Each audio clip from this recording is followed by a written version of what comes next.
Hvernig leggst þetta í ykkur? Það ekki bara?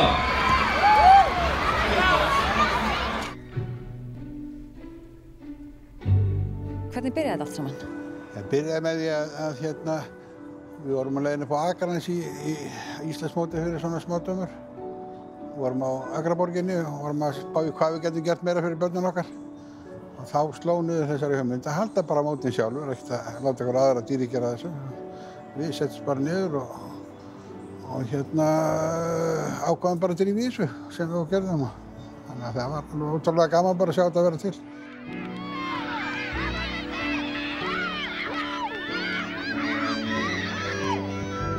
Þegar við byrjuðum á þessu þá var þetta mjög fámennt og svo var þetta orðið á annað 1000 þáttakendur plús 3-4 á bak við hvern þáttakanda. Bara ein hugmynd var það að ykkur er svakalega stóru. Það er merkilegt að hugsa tilbaka.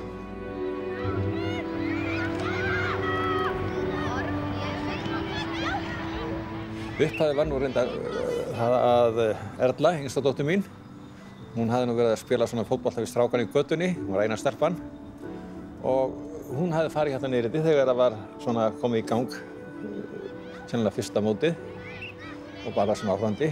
Svo sagði hún, því hún hafði eitthvað verið að tala, það er þarna maðurinn hérna niður frá, hann er að stjórna þessu, hann þekkir þig pabbi, hann segir að þú eigir að koma að hitta sig. Og ég fer niður, ég held að það hefði grenjandi rigning og þeir tveir hérna, félagarnir, Sveinn Skúla og Sigurður, í sendibíl og það stjórnuðu þeir mótinu. Þetta var nú öll umgjörðin, sko, þá. Það vil til að voru svo fáir, sko. Það voru hvað 3 lið, það var ekki eitthvað svona. 4 lið. Eða 4 lið. Já. Og ég man ég held að fundi upp í Digranes í boðum öll félögin. Það komu fulltrúar frá 3 liðum og þetta voru bara örfáir krakkar og ég held að það væri bara einhver misskilningur hjá okkur og vitleysa. Það bara spilaði í einu flokk fyrst.